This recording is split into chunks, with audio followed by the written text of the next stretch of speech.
Good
morning, Good sir. morning.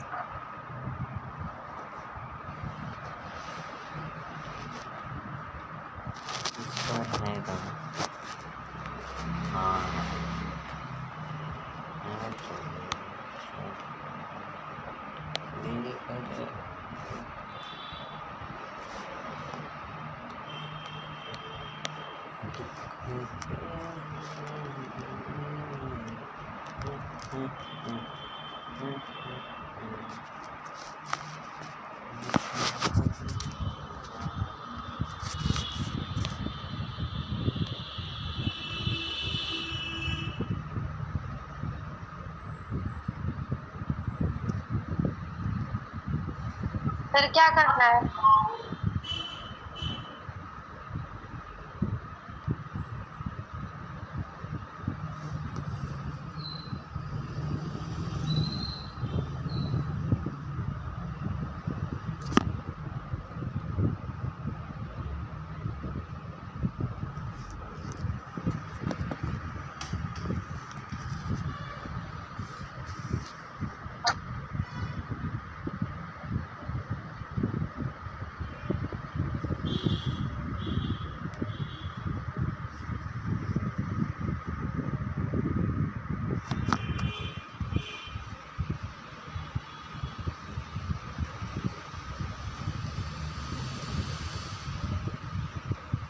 Morning, sir. Good morning, everyone. Good morning, sir. Good morning, sir.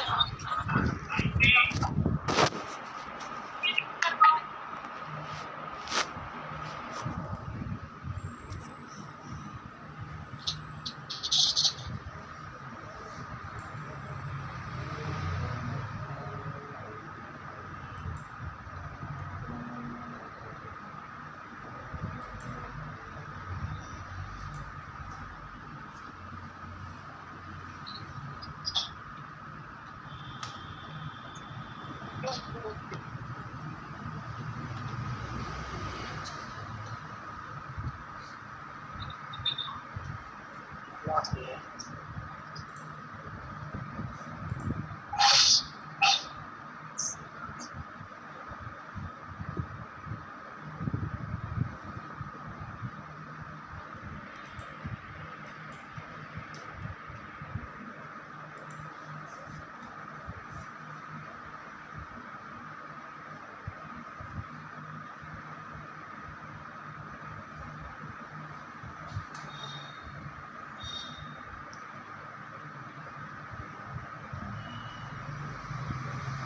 Hello, तो मेरी आवाज आ रही है आपको? सर कट कट क्या आ रही है? Yes, sir, आ रही है।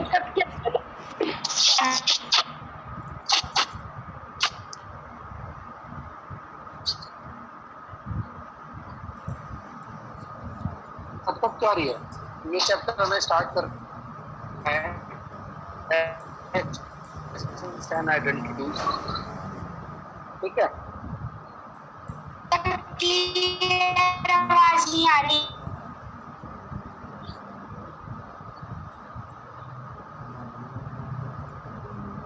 अब बेटा मैं क्या कर सकता हूँ? आवाज अभी तो बताओ। मैं स्कूल में हूँ, स्कूल का वाईफाई ऐसे ही चल रहा है।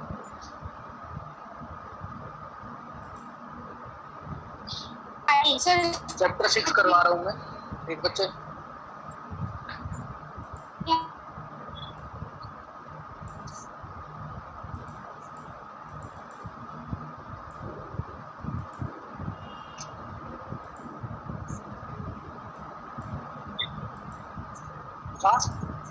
सर है, सर को बोलो। सर स्टार्ट कर दो, 10 हो गए। आवाज भी तो आनी चाहिए, 10 तो हो गए।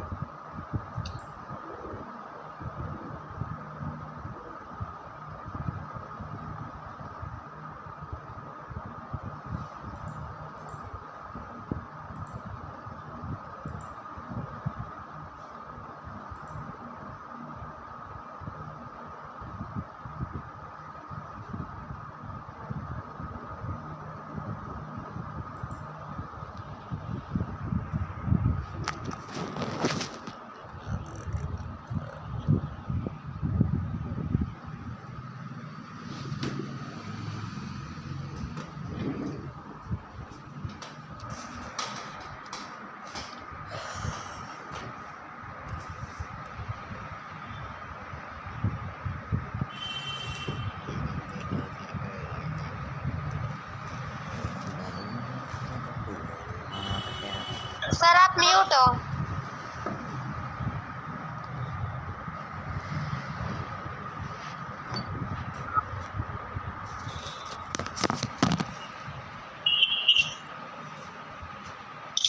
हेलो, आवाज आ रही है? Yes sir. Yes sir. Yes sir. चलो चलो ठीक है, मैं स्टार्ट करता हूँ। ये 6 चैप्टर है। अलजेब्रिक एक्सप्रेशन का मतलब क्या होता है? देखो, ऐसे कोई भी एडिशन या सब्सट्रैक्शन वगैरह होती है ना, जिसमें ए बी होता है, ए से लेके जेड तक, ए से लेके जेड तक, उसको हम वेरिएबल बोलते हैं। क्या बोलते हैं? वेरिएबल। ठीक है, तो वेरिएबल किसी भी नंबर के साथ, न्यूमेरिक के साथ वेरिएबल लिखा हुआ हो,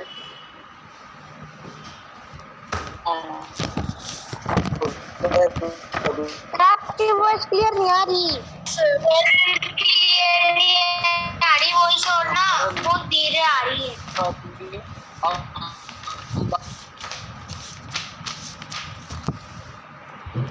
सर वॉइस इज नॉट।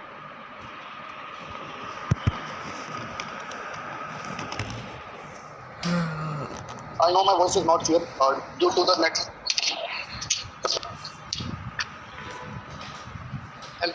अब बताओ, क्या अब आवाज आ रही है आपको? क्या अब आवाज आ रही है? Yes sir. Yes sir. तो बेटा देखो, ये अलजेब्रिक एक्सप्रेशन है, तो इसमें टर्म्स की बात हो रही है। टर्म में 2 प्रकार के टर्म होते हैं, वेरिएबल टर्म और कांस्टेंट टर्म।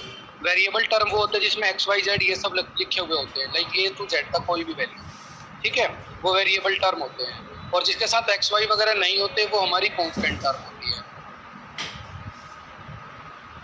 समझ गए? अच्छा, उसके बाद फैक्टर्स एंड कोफिशिएंट।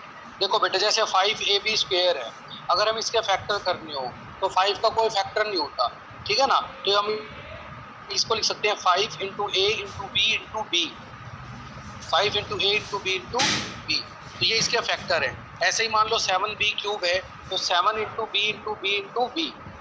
आई बात समझ में? ये हमारे फैक्टर्स हैं। क्लियर होगी बात ये? और कोफिशिएंट्स क्या होते हैं?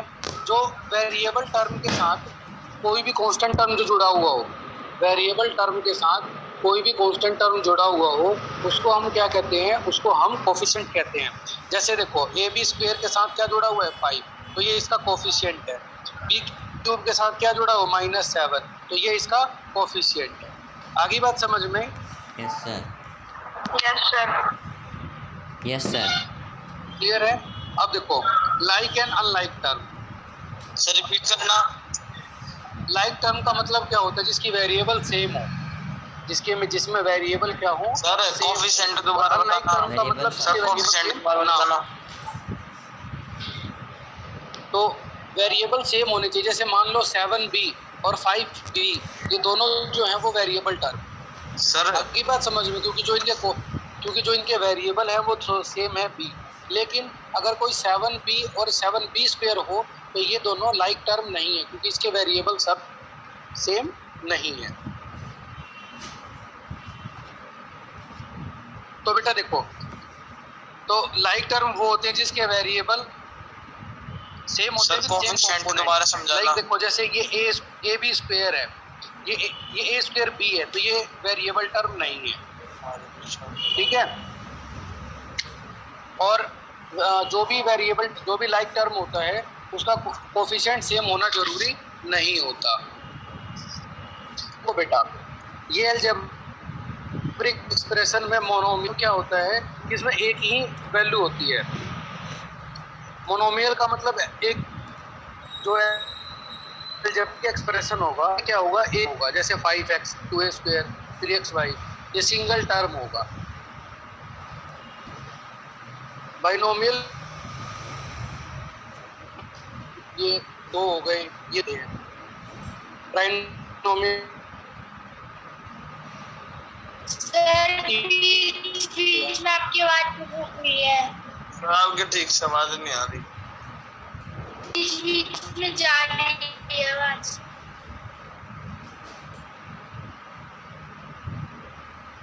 एक्सपोनेंट्स क्या होते हैं बेटा? एक्सपोनेंट्स होते हैं जो ऊपर, जैसे बी स्क्वायर, ये एक्सपोनेंट, बी स्क्वायर क्या है?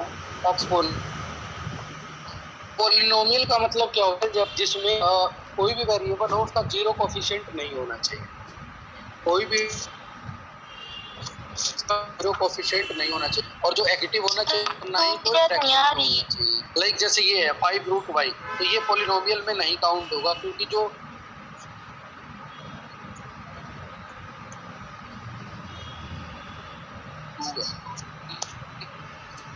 नहीं है,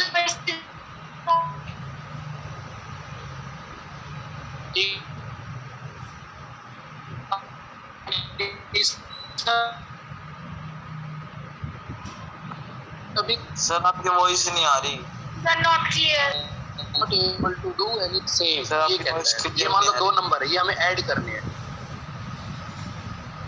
तो जैसे देखो ये 2zy, ये -8zy है, तो ये दोनों ऐड हो जाएगा क्योंकि इसके दोनों के वेरिएबल सेम है।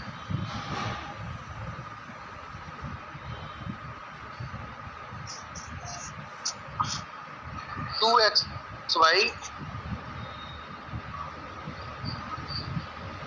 बेटा मैं स्कूल में हूँ और यहाँ पे फिर वॉइस क्लियर नहीं आती कई बार।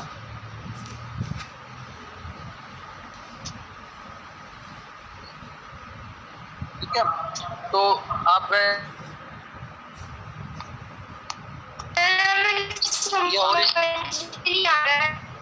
सर नहीं आ रहा समझ। सर कुछ समझ में ही नहीं आ रहा, आपकी वॉइस ही नहीं आ रही अच्छी तरह से। -6 में आज सर आपकी वॉइस कट कर आ रही है। कुछ समझ में नहीं आ रहा सर। Yes sir. अभी भी सर, अभी भी कर सकते हैं। अभी भी आवाज ही नहीं रही।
सर आप म्यूट हो।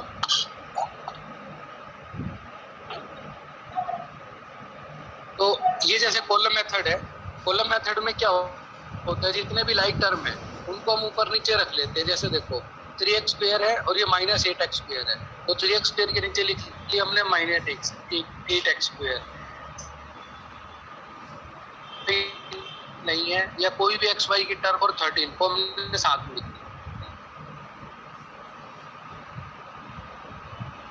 माइनस 8 माइनस 5 हो जाएगा। और एक बात ध्यान रखना बेटा, जो ये वेरिएबल है वो पावर ना तो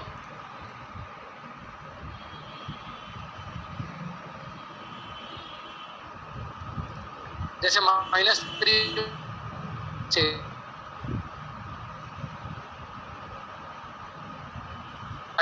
ये 6 ये 30 11/2 z आवाज नहीं आ रही आपकी सर, आपकी आवाज ठीक से नहीं आ रही कुछ। सर आपकी वॉइस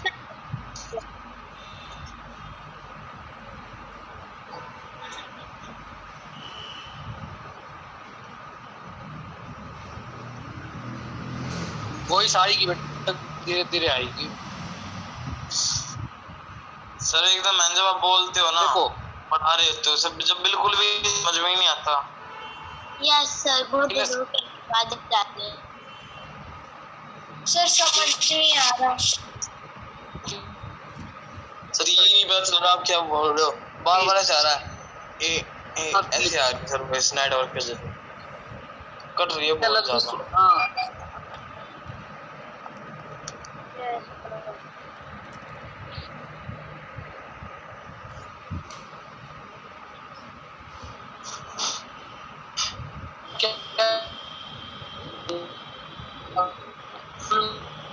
सर कुछ नहीं आ रहा समझ में, सर या वॉइस नेट क्लियर।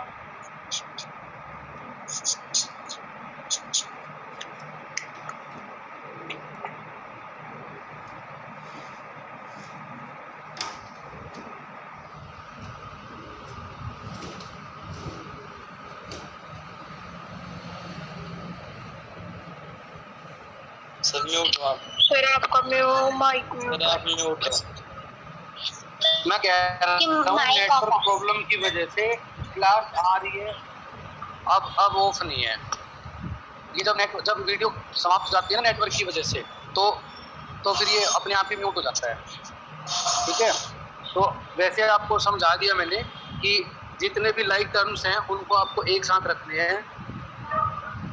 सर मैं कह रहा था कि एक बार दोबारा से समझा दो कोफिशिएंट से। दोबारा से समझ लो बेटा, देखो दोबारा देखो, मान लो ये नंबर हमें जोड़ने हैं, सर फिर कटने लग गई।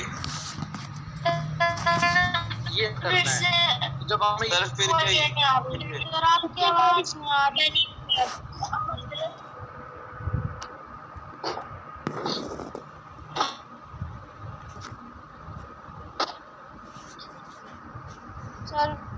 सर आप एक बार ना क्लास, सर आप एक बार क्लास काट के सर एक बार दोबारा ज्वाइन कर लो, क्या पता हो जाए। नहीं अब मैं जो बोलूँगा वो बताना। अब आवाज आ रही है क्लियर? यस सर अब आ रही है। सर अभी तो आ रही है, फिर आप बोलोगे ना फिर से चली जाएगी। चलो कोई बात नहीं, मैं चेक करता हूँ। सुनो अभी समझ लो आप।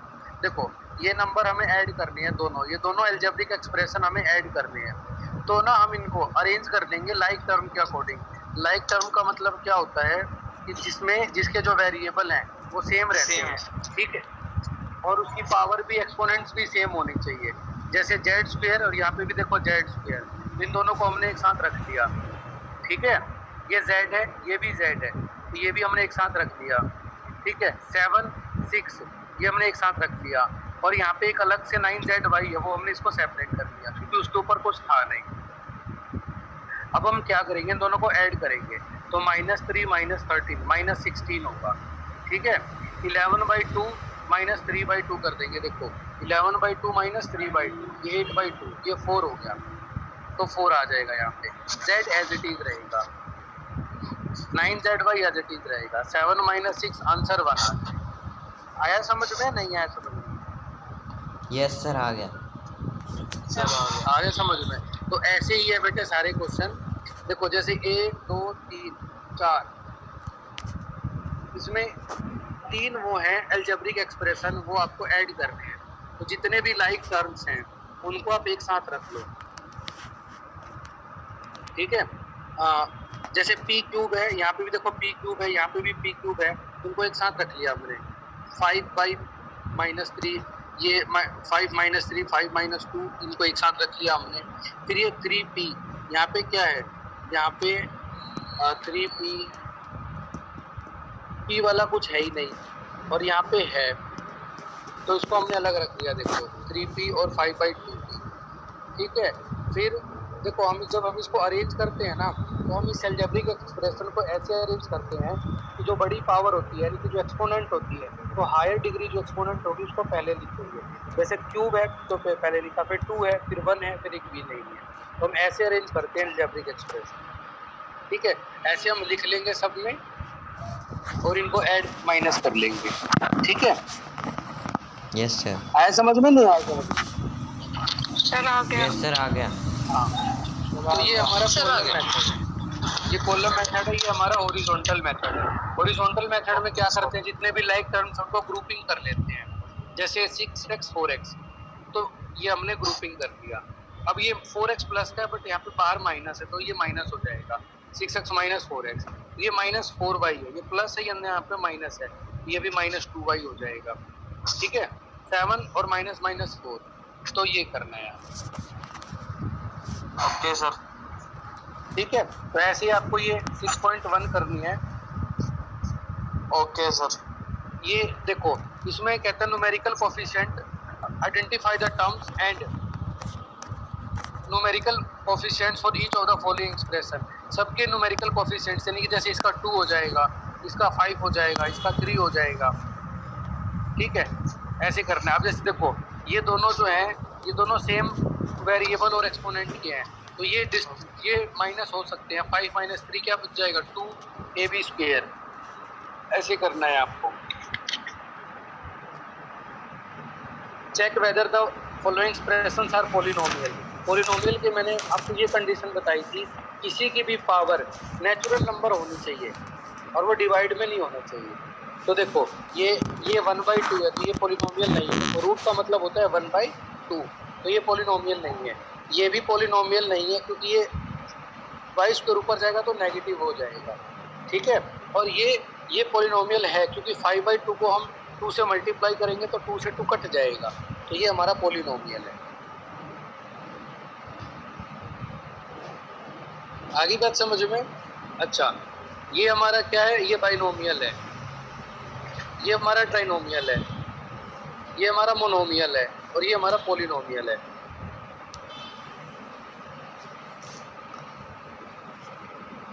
ये भी हमारा ट्राइनोमियल है, ये भी हमारा क्या है, ट्राइनोमियल। तो ये क्वेश्चन है, ये बहुत आसान से है। ये हमें प्लस करना है, ऐड द फॉलोइंग। ऐसे आप कॉलम मेथड से भी यूज कर सकते हो, या फिर हॉरिजॉन्टल मेथड भी आप यूज कर सकते हो। और नेक्स्ट में सब्ट्रैक्ट करना है। हाँ, ये from the sum this and this, इन दोनों को जोड़ के और ये इसमें से सब्ट्रैक्ट काटना है सर। हाँ, इन दोनों को जोड़ के ये सब्ट्रैक्ट करना है। ऐसे ये करने हैं सारे। और सर सिंपलीफाई करना नेक्स्ट क्वेश्चन है। सिंपलीफाई करना। सर 6 में क्या करना है? 6 में हमें ना ये और ये प्लस करना है। देखो, ये और ये प्लस करना है, और फिर ये वाला माइनस।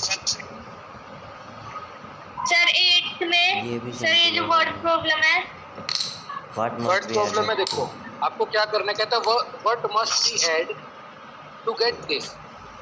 सर ये भी पता है इसमें। तो आप इसको इसमें से ये माइनस माइनस करना कर है। लोगे ना, तो आपको अपने आप पता चल जाएगा क्या ऐड करना है, ठीक है। सर इसमें कितना ऐड करेगी ये आंसर आ जाएगा। हाँ, तो ये माइनस कर लोगे तो अपने आप पता लग जाएगा कि आप क्या ऐड करना है। और नीचे वाले में कितना घटाएंगे ऐसे इसमें भी वही करना है, इसमें भी आपको इसमें माइनस प्लस कर करना लेना है। है, पता लग जाएगा क्या सब्सट्रैक्ट करना है। सर इसमें माइनस करना है।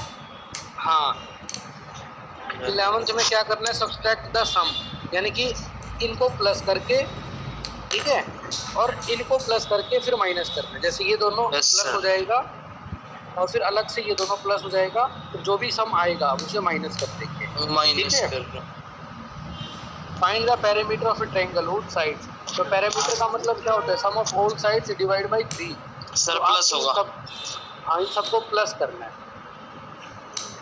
और सर ठीक है। 13 में इन दोनों को प्लस करके 2 से मल्टीप्लाई करना है। What should be added to the sum this to get expression this, यानी कि इन दोनों को प्लस करके ये वाला आपको माइनस कर दोगे तो आपको पता लग जाएगा क्या आपको ऐड करना है। ठीक है, देखो इफ द और लेंथ फिर 14 में- रेक्टेंगल, ये दोनों लेंथ गिवन और विड्थ गिवन है, तो पेरीमीटर ऑफ रेक्टेंगल क्या होता है 2 × l प्लस सर 2 इन दोनों को प्लस करके 2 से मल्टीप्लाई करना है। हाँ, इन दोनों को प्लस करके 2 से मल्टीप्लाई करना। ठीक है, और सर नेक्स्ट में माइनस करना है। सुनो बेटा, अब 14th में क्या करना, देखो आपके पास एक कॉस्ट प्राइस गिवन है और एक ये सेल्स प्राइस गिवन है, हमें प्रॉफिट चाहिए, तो प्रॉफिट निकलता है selling price minus cost price. ठीक है, तो ये है इसका पीडीएफ मैं आपके पास भेज देता हूँ 6.1 का, कर लेना उसमें से। ठीक है, okay sir. Okay sir. Sir क्या अब दोबारा रिपीट करना? क्या कह रहे हो? सर एक बार 14 में माइनस करना है, क्लास में नहीं करवाओगे? क्या कह रहे हो? 14 में देखो, Yes, sir. 14 में सेलिंग प्राइस ये है, मतलब कॉस्ट प्राइस ये है और सेलिंग प्राइस ये है, तो इन Yes, दोनों sir. को सेलिंग प्राइस में से कॉस्ट प्राइस माइनस कर दोगे तो फिर वो प्रॉफिट आ जाएगा। Okay sir.